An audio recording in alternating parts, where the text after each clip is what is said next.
எம்ட்ரக்கை பொறுத்தவரை most of the பேர் நினைக்கிறது எம்ட்ரக்கில் யூஎஸ் ஐடி மட்டும்தான் இருக்குது அப்படிங்கிற மாதிரி. பட் ரியாலிட்டி கேட்டிங்கன்னா இந்தியன் ஐடி இருக்குது, ஃப்ரான்ஸ் இருக்குது, ஜெர்மனி இருக்குது, கனடா இருக்குது, நெதர்லாந்து இருக்குது. ஸோ நிறையா கண்ட்ரி வந்து அலோவ் பண்ணுறாங்க. இந்த வீடியோவில் நம்ம ஃப்ரான்ஸ் ஐடியை பற்றி ஜஸ்ட் ஒரு ஓவர்வியூ பண்ண போகிறோம். கிட்டத்தட்ட இந்த ஐடியா ஓப்பன் பண்ணி 1 வருஷங்கிட்ட ஆக போகுது.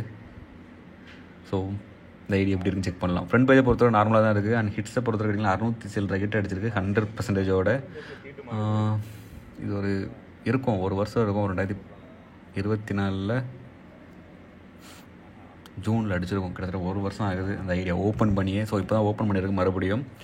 ஸோ நீங்கள் ஒரு ஐடியா வச்சுருக்கீங்க, அந்த ஐடியாவோட கண்ட்ரியை கண்டுபிடிக்கலாம். ஜஸ்ட் நீங்கள் குவாலிஃபிகேஷன் டேபை கிளிக் பண்ணிங்க, அதில் தெரியும். எஃப்ஆர்னு இருந்தால் ஃப்ரான்ஸு, ஐஎன்னு இருந்தால் இந்தியா, யூஎஸ்னு இருந்தால் யூஎஸ் ஐடி, டிஇன்னு இருந்தால் ஜெர்மனி ஐடி. ஸோ எங்கள்கிட்ட கனடா, ஃப்ரான்ஸ், ஜெர்மனி, யூஎஸ் எல்லாமே உண்டு. ஸோ இது வந்து ஃப்ரான்ஸ் ஐடி. ஓகே, ஃப்ரான்ஸ் ஐடியில் இப்போ ஒர்க் எப்படி காணிக்குதுங்கிறத ஜஸ்ட் பார்க்கலாம். ஃப்ரண்டில் பார்க்க நார்மலாக தான் இருக்குது. அண்ட் ஃபில்டர் ஆன் பண்ணி பார்க்கும்போது ரொம்ப பெரிய லெவலில் இருந்த மாதிரி இல்லை. பேசிக் ஒர்க் இருக்குது. கூடவே ஒரு ஃப்ரான்ஸுக்குங்கிற மாதிரி ஒரு 2 ஒர்க் இருக்குது. அதில் மெயினாக பார்த்தீங்கன்னா ஒரு குவாலிஃபிகேஷன். இந்த நீங்கள் 3 டாலர் பார்க்குற இந்த ஒர்க் பார்த்தீங்கன்னா இது ஒரு குவாலிஃபிகேஷன் ஒர்க். ஃப்ரான்ஸில் வரும். நீங்கள் ப்ராப்பராக பண்ணால் உங்களுக்கு குவாலிஃபிகேஷன் கிடைக்கும். பெட்டரான ஒர்க் நல்லாவே போடுவாங்க. பட் இதெல்லாம் 1 டைம் தான். உங்களால் 1 டைமில் ப்ராப்பராக பண்ண முடியும் அப்படின்னு தெரிஞ்சால் உங்களுக்கு குவாலிஃபிகேஷன் கிடைக்கும். மோஸ்ட் ஆஃப் இந்த இன்டர்ஃபேஸை பார்த்தோன்னே தெரிஞ்சிருக்கும் இது என்ன டைப் ஒர்க்குங்கிறது.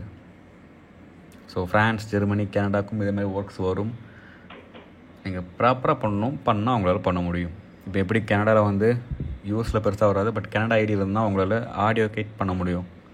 ஸோ அதே மாதிரி ஒவ்வொரு கண்ட்ரிக்கு ஒவ்வொரு ஸ்பெஷல் குவாலிஃபிகேஷன் ஒரு ஹிட் மூலமாக கொடுப்பாங்க. அந்த ஹிட்டை ப்ராப்பராக பண்ணால் அவங்களால பண்ண முடியும். ஸோ நார்மலாக ஃப்ரான்ஸ் சைடில் பெருசாக இல்லை, பட் ஒரு குவாலிஃபிகேஷன் கிட்ட இன்றைக்கி டேட்டே கிடக்குது.